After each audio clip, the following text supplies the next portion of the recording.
Simple linear regression model, या जिसको हम SLR मॉडल भी कहते हैं, सिंपल लीनियर रिग्रेशन मॉडल, उसको आज हम डिस्कस करेंगे एक क्वेश्चन की मदद से।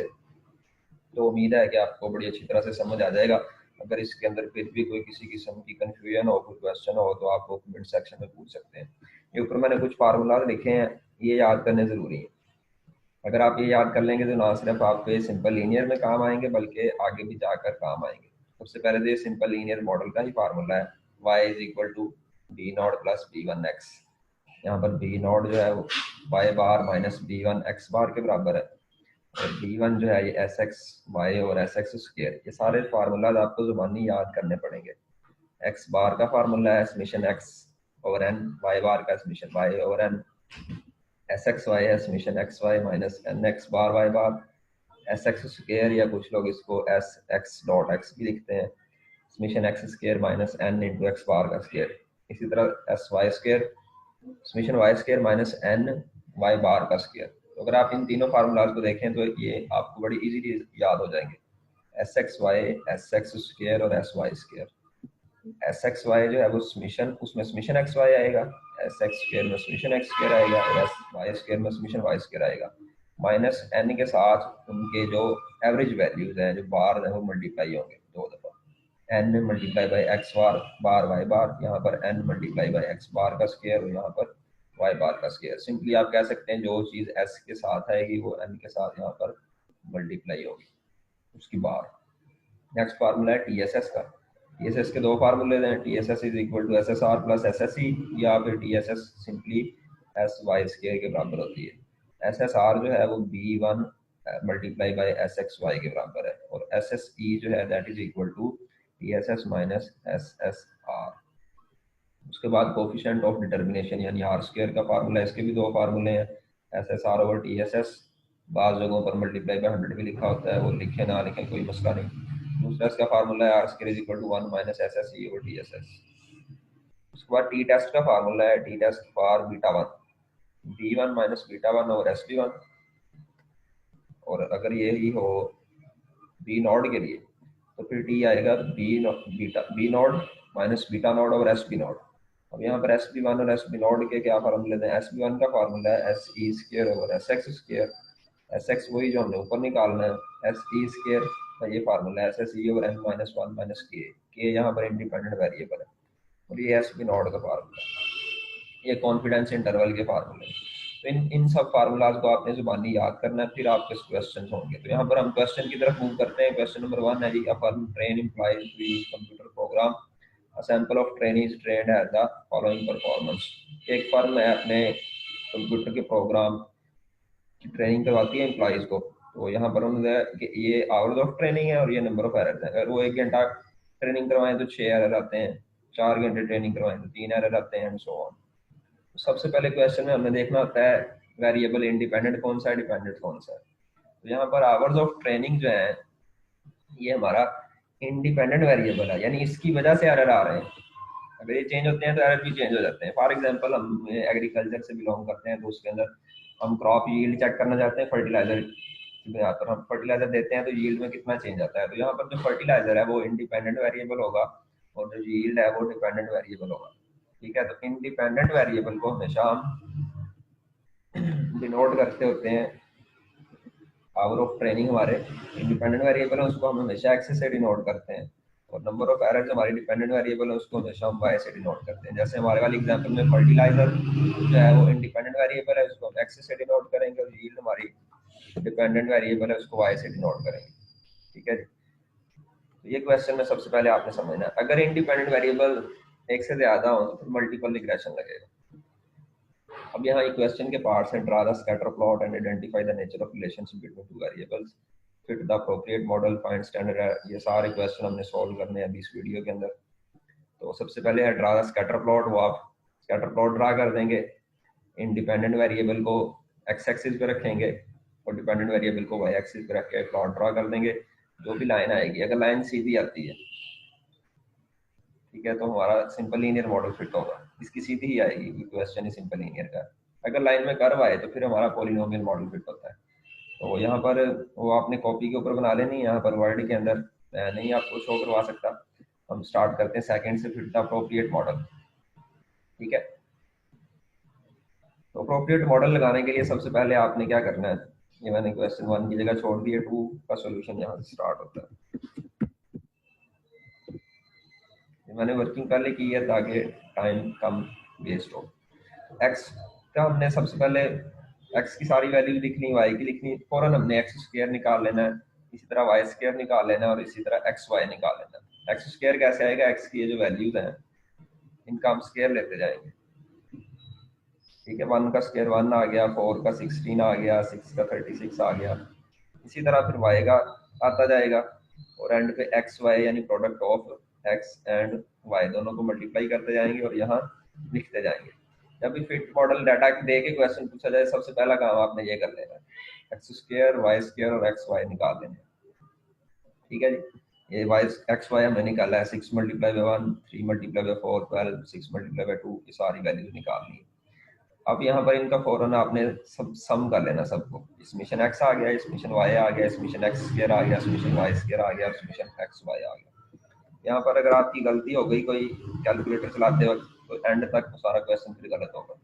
उसके बाद हमने काउंट करने होते हैं कितने हमारे सैंपल हैं, 3, 6 और 7 है, n इज इक्वल टू 7 आ गया, n होता है हमारे सैंपल की तादाद। उसके बाद हमें स्कैटर डायग्राम ने शो कर दिया है कि सिंपल लीनियर मॉडल लगना है, उसकी लाइन सीधी आती है, अगर लाइन में कर्व आएगी तो पॉलिनोमियल लगेगा। सिंपल लीनियर के लिए हमारे पास मॉडल है y is equal to B not plus B one x. Polynomial के लिए क्या होता है, इसके साथ प्लस हो जाएगा बी टू एक्स का स्क्वायर। बहरहाल हमारे पास सिंपल लीनियर का हम क्वेश्चन कर रहे हैं, पॉलिनोमियल के क्वेश्चन में उसको डिस्कस करेंगे। अब यहाँ पर इन दो की वैल्यूज हमने मालूम करनी है, बी नॉट और बी वन की, तो हमारे पास जो है वो मॉडल फिट हो जाएगा। तो पहले हम बी नॉट को देखते हैं।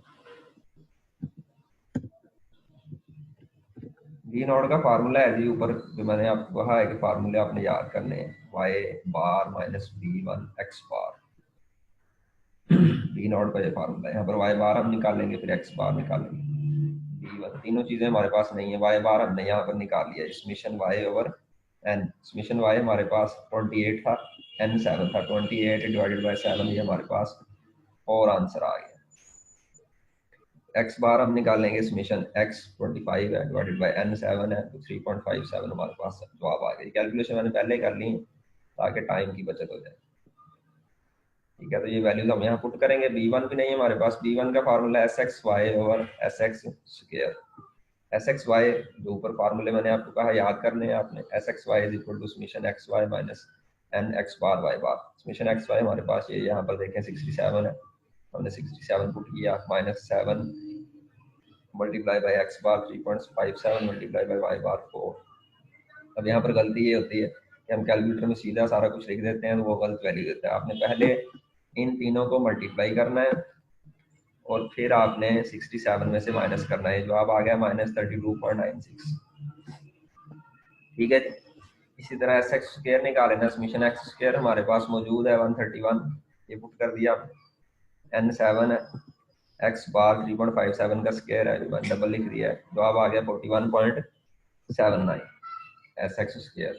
यहाँ पर ही एस वाई स्क्वायर भी हम निकाल लेंगे, वो मैं आगे जाके फायदा देगा। समेशन वाई स्क्वायर 140 है हमारे पास, ये यहाँ से हमने देखा समेशन वाई स्क्वायर 140, यहाँ पर भी मेंशन, -7n है और 4 का स्क्वायर 28 हमारे पास आंसर आ गया। अब यहाँ पर हम ये सारी वैल्यूज पुट कर देंगे, बी नॉट निकालेंगे, वाई बार की वैल्यू हमारे पास 4 मौजूद है, बी वन की वैल्यू हमारे पास पहले वो निकाले S x Y over S x square, ये मैंने यहाँ पर निकाली, B one is equal to S x Y over S x square. S x Y की वैल्यू हमारे पास आई थी -32.96 और एस एक्स स्क्वायर की 49.25, जवाब आ गया हमारे पास -0.79। ठीक है जी, ये बी वन में अब पुट करेंगे, वाई बार 4 था, माइनस बी वन कितना है 0.68 और एक्स बार कितना है 3.57, माइनस माइनस प्लस हो जाएगा, पहले इसको मल्टीप्लाई करेंगे, 0.68 को मल्टीप्लाई करेंगे 3.57 के साथ, फिर माइनस माइनस प्लस हो जाएगा, 4 में प्लस करेंगे तो फाइनल आंसर आ गया बी नॉट की वैल्यू 6.82।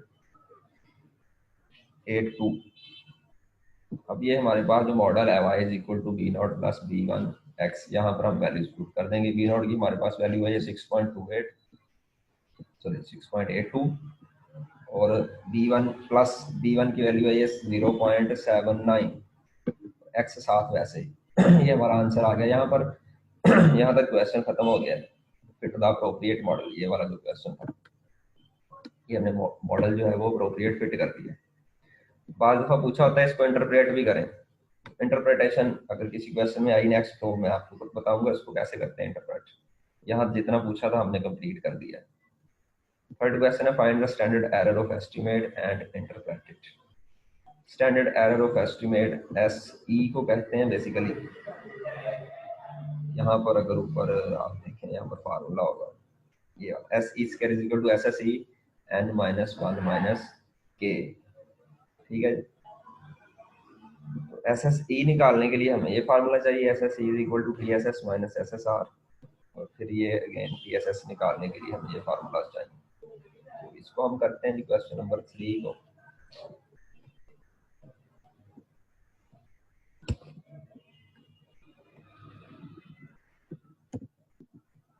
क्वेश्चन नंबर 3 हमें चाहिए जी स्टैंडर्ड एरर SE का स्क्वायर, और वो हमारे पास ऊपर से फार्मूला पेस्ट कर लेते हैं, टाइम हमारा बच जाएगा। ये वाला फार्मूला लगेगा जी।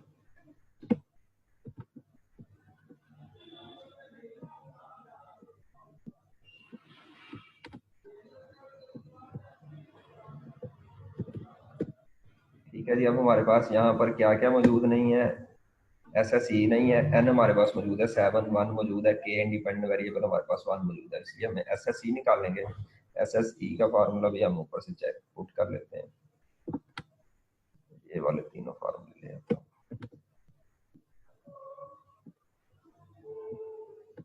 इसलिए मैंने स्टार्ट में आपको कहा है कि वो सारे फार्मूले आपको याद करने पड़ेंगे।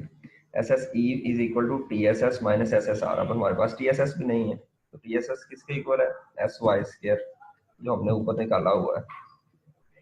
SY स्क्वायर की वैल्यू हमारे पास आई थी 28।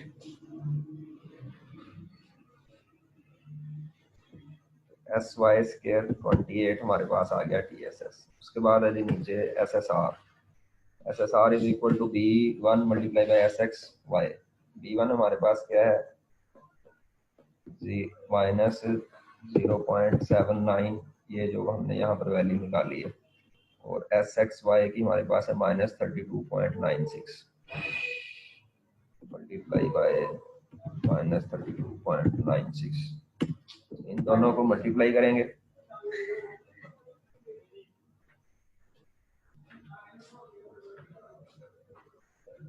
तो ये माइनस माइनस प्लस हो जाएगा। 0.79 मल्टीप्लाई बाय 32.96, ये आ गया 26.0384। हम 2 डिजिट तक कर लेते हैं। 26.04 काफी है, 26.04 ठीक हो गया जी। ये SSR आ गया। अब दोनों वैल्यूज हमारे पास आ गई हैं, तो SSE निकाल देंगे, TSS माइनस SSR।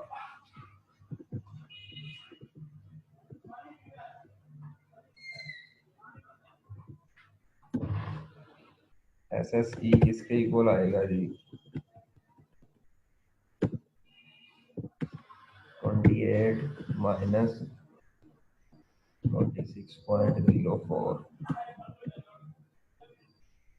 ये मैं इधर मोबाइल पे कर लेता हूँ। 28 माइनस 26.04, जवाब आ गया 1.96। SSE की वैल्यू आ गई 1.96। अब ये हम यहाँ फार्मूले पुट करते हैं। 1.96 डिवाइडेड बाय n हमारे पास कितना है 7 माइनस 1 माइनस इंडिपेंडेंट वेरिएबल भी 1 है।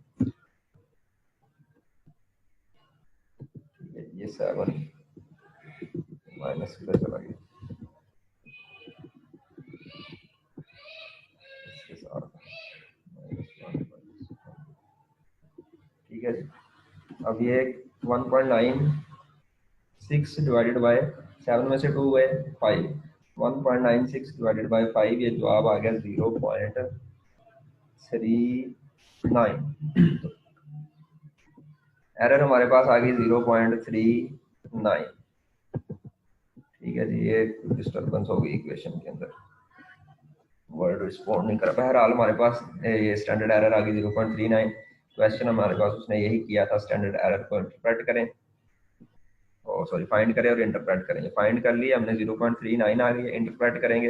इंटरप्रेटेशन में बेसिकली हमें बताना होता है इसका मतलब क्या है। इसका मतलब ये है कि जो भी हम कैलकुलेशन करेंगे उसके अंदर 0.39 की कमी बेशी हो सकती है, यानी 0.3 उसके अंदर परसेंट नहीं, 0.3 कम या ज्यादा हो सकता है। मतलब हमने बीटा नॉट निकाला है 6.28, इसमें 0.39 की एरर हो सकती है, इससे ऊपर नीचे ये हो सकता है। ठीक हो गया जी। नहीं, क्वेश्चन नंबर 4 हमारे पास आ गया है, predict the number of errors for a person with 8 hours of training. अगर 8 घंटे काम करे, सॉरी ट्रेनिंग करे बंदा, तो कितनी एरर आनी चाहिए। मॉडल हमने निकाला हुआ है ऊपर यहाँ पर, y is equal to B not plus B one X. B not B one X की वैल्यूज भी हमने निकाली हुई, यहाँ पर पुट करके हमने मॉडल बनाया था y at is equal to 6.282 minus 0.79x। x क्या थे हमारे पास स्टार्ट में, अगर हम जाए एक्स हमारे पास बेसिकली है आवर्स ऑफ ट्रेनिंग। तो यही क्वेश्चन कर रहा है कि अगर 8 आवर्स ऑफ ट्रेनिंग हम देते हैं तो एरर को प्रोडिक्ट करें। ठीक है, सिंपल सा क्वेश्चन है। यानी आपकी अगर हम अपनी एग्रीकल्चरल एग्जांपल में देखें तो आपको क्या आ जाता है, ये अगर हम 25 केजी फर्टिलाइजर डालेंगे तो यील्ड को प्रोडिक्ट करें, तो ये 6.82 वैसे ही आ जाएगा, प्लस माइनस माइनस 0.79 वैसे ही आ जाएगा। एक्स की हम वैल्यू पुट कर देंगे 8 आवर, और जो भी हमारे पास आंसर आएगा, इधर मैं कैलकुलेटर में निकाल, 8 मल्टीप्लाई बाय 0.79, 6.32 आ गया। 6.32 को 6.82 में से माइनस कर लेंगे, 6.82 माइनस 6.3, 0.5 आ जाएगा। ठीक है, तो हमारे पास प्रेडिक्टेड एरर आ गई है 0.5। तो 4 क्वेश्चन हमारे हो गए हैं। नेक्स्ट हम क्वेश्चन नंबर 5 देखते हैं जी। क्वेश्चन नंबर 5 में क्या पूछा है, सिग्निफिकेंस पूछी होगी। क्वेश्चन नंबर 5 है जी, test the significance of regression by T test. तो ये पूछा जा सकता है किसी भी तरीके से, टी टेस्ट से भी, एफ टेस्ट से भी। तो एफ से यहाँ नहीं पूछा, हम वो भी कर लेंगे। तो पहले टी टेस्ट से करते हैं। ये जो मैंने कहा था आपको, यहाँ पर आपने फार्मूला याद करना है। तो सिग्निफिकेंस पूछी जा सकती है, एक क्वेश्चन डिफरेंट तरीकों से आ सकता है। Test the significance for beta one, test the significance for beta two, या test the significance of regression by T test, या test the significance of regression by F test, या simply test the significance of regression. अगर अकेला test the significant of regression पूछा हो, आपकी मर्जी है, टी भी लगा सकते हैं, एफ भी लगा सकते हैं। अगर मेंशन्ड हो टी लगाना है तो फिर टी ही लगाना है, अगर मेंशन्ड हो एफ लगाना है तो फिर एफ ही लगाना है। ठीक है जी। तो अगर बीटा नॉट और बीटा वन मेंशन ना हो तो हमने बीटा वन की करनी है, अगर वो भी मेंशन हो तो फिर हमने उसी के हिसाब से, जो मेंशन नहीं है इसका मतलब हमने बीटा वन की करनी है। बीटा वन के लिए हम ये फार्मूला टी का लगाएंगे, और बीटा नॉट के लिए यहाँ पर बी नॉट आता है। तो हम यहाँ पर क्वेश्चन नंबर 5 को सॉल्व करते हैं। ये मैंने चीजें लिख के रखी हुई ताकि टाइम की बचत हो जाए। क्वेश्चन नंबर 5 का solution, test the significance of regression by T test. तो सबसे इसके 6 पॉइंट होते हैं। सबसे पहला पॉइंट है, आपने लिखना है construction of hypothesis, H not is equal to beta one is equal to 0, और अल्टरनेटिव हाइपोथेसिस एच वन और beta one is not equal to 0। दूसरा पॉइंट ये है, लेवल ऑफ सिग्निफिकेंस अगर बताया हो क्वेश्चन में तो वेल एंड गुड, ना बताया हो तो अल्फा हमेशा हम 5% रखते हैं, जो बराबर होता है 0.05। उसके बाद टेस्ट स्टैटिस्टिक, यहाँ हमने लिखना है एफ टेस्ट लगाना है या टी, तो टी लगाना है हमने, उसका फार्मूला है B one minus beta one और एस बी वन। ठीक है जी, एस बी वन ये मैंने पहले ऑलरेडी निकाल लिया। एस बी वन का formula S E square over S x square. S E square अभी हमने ऊपर निकाला था, मैं थोड़ा बड़ा कर देता हूँ तो आगे आपको नजर आ जाए। एस ई स्क्वायर हमने अभी ऊपर निकाला 0.39, एस एक्स स्क्वायर हमने स्टार्ट में निकाला 41.79, यहाँ पर हमने निकाला एस एक्स स्क्वायर 41.79। दोनों की हमने वैल्यूज पुट की हैं, तो ये 0.096 आ गया S B one.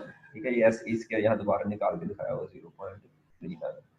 S E square ये भी ऊपर फार्मूला मैंने लिखा था, S S E over N minus one minus K. S S E हमने ऊपर निकाला standard error, sorry S S E हमने ऊपर निकाला 1.96, 7 हमारा एन था, minus one K independent variable, 1.96 को डिवाइड करेंगे 0.39 आ गई। एस ई स्क्वायर की यहाँ पर वैल्यू पुट की, जो एस पी वन की वैल्यू आ गई। ठीक है जी, तो कैलकुलेशन चौथा पॉइंट है टी कैलकुलेटेड को हम निकालेंगे 0.79, बी वन की वैल्यू पुट की ऊपर से, बीटा वन यहाँ पर हमने लिखा है 0 के बराबर है ये वाला। उसके बाद एस बी वन की वैल्यू 0.096 हमने पुट की, तो जवाब आ गया टी कैलकुलेटेड का, यहाँ पर आता है -8.23। तो ये जो मोड हमने लगाया है, ये मोड बेसिकली माइनस को खत्म कर देता है, प्लस की वैल्यू हम लेते हैं हमेशा टी की।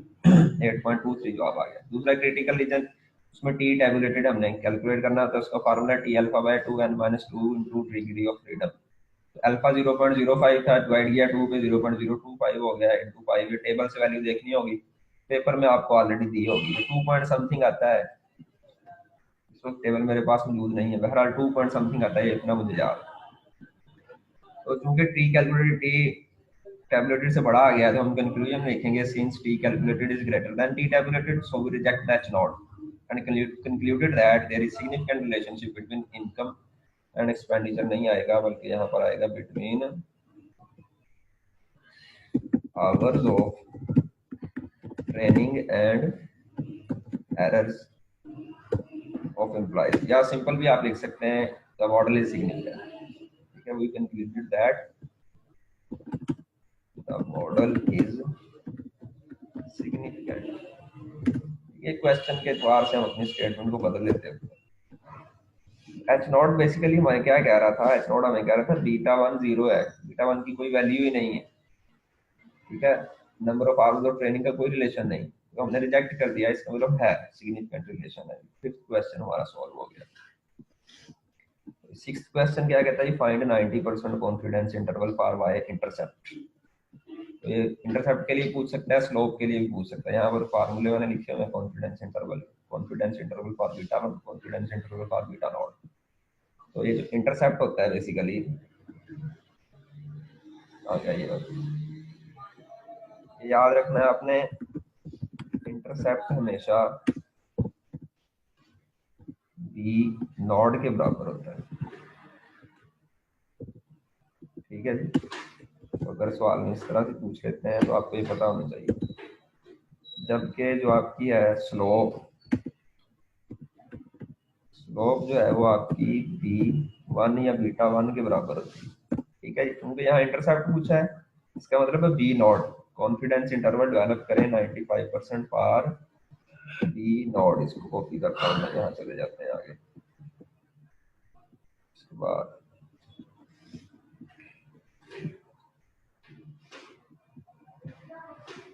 यहाँ मैंने लिखी हुई 6, ये इंटरसेप्ट मीन्स बी नॉट की बात कर रहा है। ठीक है जी, तो हमें पता है हमारे पास फार्मूला मौजूद है, तो दूसरा फार्मूला लगा, इसको चेंज कर, इसके अंदर पुट कर लेते हैं अपनी वैल्यू। फाइंड 95% है हमारे पास, कितना है 90%। Find 90% confidence interval for beta not. ठीक है, अल्फा हमारे पास आ गया है, जो हमें क्या होता है उसमें से हमने 100 में से माइनस कर लेना है। यहाँ पर हमारे पास आएगा 0.1। अब ये कैसे है, 100 माइनस 90 10 आ जाएगा, 10%, 10% इज इक्वल टू 0.1। तो फार्मूला है कॉन्फिडेंस इंटरवल का, confidence interval for D not is equal to D not plus minus T alpha by 2 n minus 2 या n माइनस 1 माइनस के की बात है, डिग्री ऑफ फ्रीडम और एस बी नॉट। ठीक है, डी नॉट की हमने वैल्यू निकाली हुई है, यहाँ पर ये वैल्यू किसी और की है, हम इसको चेंज कर लेंगे। डी नॉट की हमने वैल्यू निकाली हुई है 6.82 प्लस माइनस ये जो टेबलेटेड वैल्यू है, ये 8 की जगह हमारे पास आएगा, हमारे कितने हैं जी, n7 है, 7 माइनस 2 इधर आ जाएगा 5। टेबल में से वैल्यू निकालेंगे 2 पॉइंट समथिंग आएगी। ठीक है जी, उसके बाद एस बी नॉट भी हमारी वैल्यू हमने ऊपर नहीं निकाली हुई, एस बी नॉट का फार्मूला स्टार्ट में मैंने लिखा हुआ है, ये है जी एस बी नॉट का फार्मूला। एस ई स्क्वायर हमने निकाला था 0.39।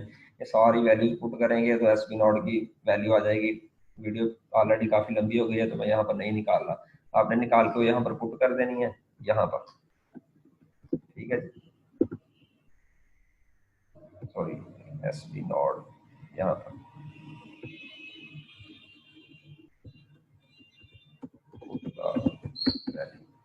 तो वो फिर उसको मल्टीप्लाई कर लेना है इसके साथ।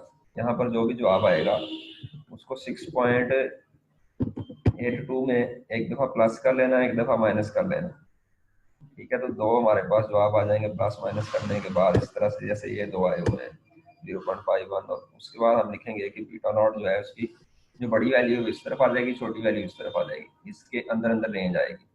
अगर इसको कहा जाए कि इंटरप्रेट भी करें तो इंटरप्रेट इसको इस तरह से करते हैं, इसका ये मतलब है कि 90% या 90 और सैंपल भी हम लेंगे तो उनका जो बी और नॉट की वैल्यू है वह इन दोनों के दरमियान ही आएगी। हमारी ये 6.82, उसको प्लस करेंगे तो ये इधर एक बड़ी वैल्यू आ जाएगी, एक छोटी वैल्यू आ जाएगी, ठीक है जी। ये क्वेश्चन नंबर हमारा कितना हो गया, 6 हो गया, कॉन्फिडेंस इंटरवल। नेक्स्ट है calculate coefficient of determination and interpret it. Coefficient of determination R square कहते हैं, इसका फार्मूला मैंने यहाँ आपको लिख के दिखाया हुआ है, R square is equal to S S R over T S S. ये भी हमने कैलकुलेट की नहीं थी। 26.4 यहीं पर हम कर लेते हैं question number 7। Question number 7, determine the coefficient of determination r square is equal to SSR over TSS। SSR कितना है हमारे पास 26.04 divided by 28, ठीक है जी। उनको डिवाइड करेंगे, मोबाइल पे कर लेता हूँ, 26.04 divided by 28, ये आ गया 0.93, that is equal to 93%, ठीक है। इंटरप्रिटेशन बेसिकली इसकी हम कैसे करते हैं कि 93% of the total variation be regression या हमारा जो इंडिपेंडेंट वेरिएबल है वो हम लिखते हैं power of training, and the remaining 7% variation is because of neglected factors। जो फैक्टर्स हमारे कंट्रोल में नहीं है, जो हमने जिनको निगलेक्ट किया, स्टडी में शामिल नहीं किया, 7% एरर उनकी वजह से आएगी। 7% चेंज उनकी वजह से आएगी, 93% हमारे जो इंडिपेंडेंट वेरिएबल है उसकी वजह से आएगी। तो ये बेसिकली आर स्क्वायर की इंटरप्रिटेशन में बताना होता है, इसका मतलब क्या है, 93% का ये मतलब है, ठीक है जी। और बाद वालों ने पूछा भी होता है मॉडल गुड फिट है या बेस्ट फिट है, तो वो अगर पूछा तो हमने वो भी बताना होता है, शायद आगे क्वेश्चन में पूछा है। क्वेश्चन नंबर 8 है जी, find for testing beta 1 is equal to 0 prove that F is equal to T square. T की वैल्यू हमारी 4 पॉइंट समथिंग आई थी, अब एफ टेस्ट भी हम लगा लेंगे। एफ टेस्ट इधर नोवा टेबल हमने लगाना होता है। एफ टेस्ट के लिए पहला वही स्टेप होता है कंस्ट्रक्शन ऑफ हाइपोथेसिस, दूसरा स्टेप होता है लेवल ऑफ सिग्निफिकेंस, अगर ना दिया हो तो हम 5% लगाते हैं, तीसरा स्टेप है टेस्ट स्टैटिस्टिक, एफ टेस्ट लगाएंगे, चौथा कैलकुलेशन है, हम अनोवा टेबल बनाएंगे। अनोवा टेबल के ये 6 खाने होते हैं, SOV source of variation, degree of freedom के बाद है जी एसएस, देन एमएस या एमएसएस भी लिखा होता है बाद में, देन एफ कैलकुलेटेड और F tabulated. Source of variation में रिग्रेशन, एरर और टोटल। रिग्रेशन की डिग्री ऑफ फ्रीडम हमेशा होती है के के बराबर, यानी इंडिपेंडेंट वेरिएबल हमारे पास था 1 सामने वाले। टोटल होता है हमेशा n-1, n हमारा 7 था तो उसमें से 1 गया तो बराबर आ गया 6। एरर है उसके n-1 - k फार्मूला होता है, या टोटल में से रिग्रेशन को माइनस कर लें तो 6 में से 1 गया, जवाब आ गया 5।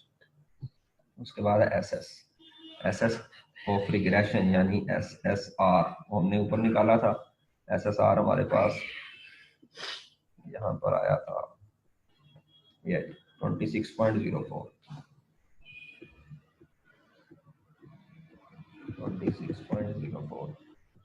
TSS हमने निकाला 28, ठीक है। S total TSS। इसी तरह SSE भी हमने निकाला था, नहीं भी निकाला तो टोटल में से उसको माइनस करें। 28 माइनस 26.04 ये 1.96 SSE आ गई। नेक्स्ट है MSS। MSS हम कैसे निकालते हैं? एस जो एस की वैल्यू होती है उसको डिग्री ऑफ फ्रीडम पे डिवाइड कर लेते हैं। 26.04 को 1 पे डिवाइड करेंगे तो अगेन 26.04 ही आ जाएगा। 1.96 को डिवाइड करेंगे 5 के ऊपर, 1.96 डिवाइडेड बाय 5 ये आ जाएगा 0.39। ठीक है, इसकी हमें जरूरत नहीं होती, इसको हम जस्ट इग्नोर करेंगे। एफ कैलकुलेटेड जो होता है इसका फार्मूला होता है MSR और MSE। MSR यानी एमएस रिग्रेशन का डिवाइड बाय MSE यानी 26.04 डिवाइडेड बाय 0.39। 26.04 डिवाइडेड बाय 0.39 ये जवाब आ गया 66.7। 66.77। ठीक है जी। एफ कैलकुलेटेड, एफ टैबुलेटेड इसका फार्मूला ये नीचे लिखा हुआ है मैंने, F alpha regression of degree of freedom regression. अभी आपको दिया होगा इसलिए आपको याद करने की जरूरत नहीं है। ये 4 पॉइंट समथिंग आता है, 0.5 लगा लेते हैं क्योंकि एफ कैलकुलेटेड बड़ा है। हम यहाँ पर भी लिख देंगे since f calculated is greater than f tabulated, so we rejected h naught and concluded that there is significant relation between the income and expenditure। Question में उसने कहा था prove that f is equal to t square, f is equal to t square। तो t test ऊपर हमने लगाया था, उसकी वैल्यू f की हमारे पास आई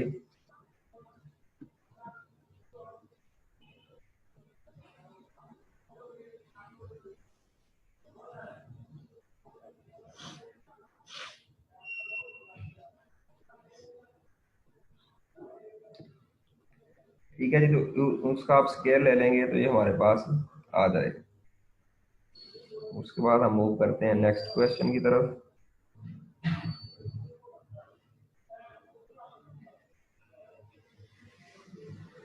टी की वैल्यू हमारे पास आई थी 8.23। ठीक है, एफ की आई है 66.77। टी की आई थी, यहाँ मैं ऊपर आपको दिखाता हूँ हमने कैलकुलेट की थी ये वाली 8.23। तो 8.23 का हम स्केयर कर लेंगे 8.23 और इसका स्केयर।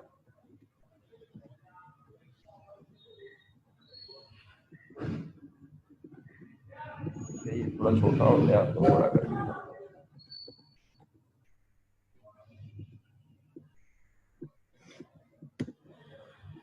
ये नीचे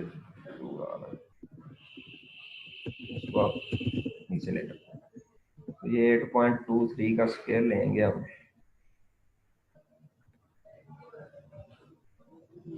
8.23 मल्टीप्लाई बाय 8.23 67 आता है 66.77। दैट इज इक्वल टू, यहाँ पे कैलकुलेटर से लेते हैं कि कैलकुलेटर में थोड़ा सा फर्क आ जाता है। 2.3 दो कैलकुलेटर पे भी आप करेंगे तो थोड़ा थोड़ा फर्क आ जाएगा। 67 आ गया 67, ये ऑलमोस्ट इक्वल। ठीक है, तो हमारा प्रूव हो गया F is equal to T square. ये वाला 8 नंबर क्वेश्चन। क्वेश्चन नंबर 9 है prove that sum of deviations of observed and fitted values is equal to 0। इसके लिए आपको यहाँ पर बनाना पड़ेगा एक और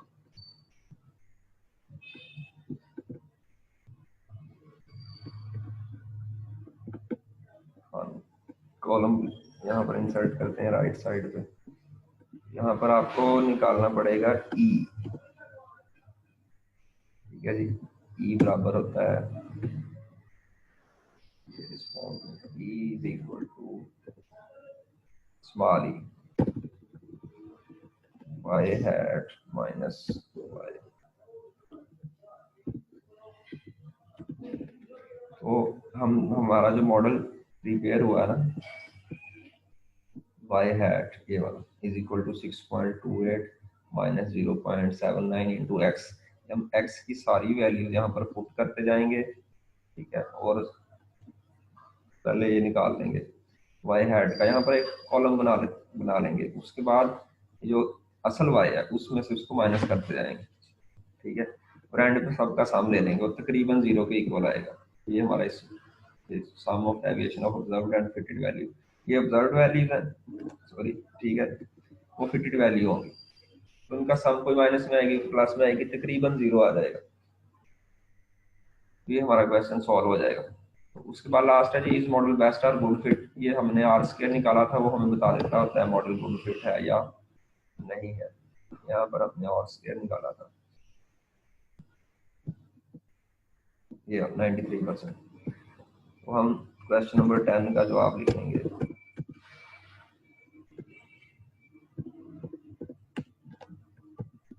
Since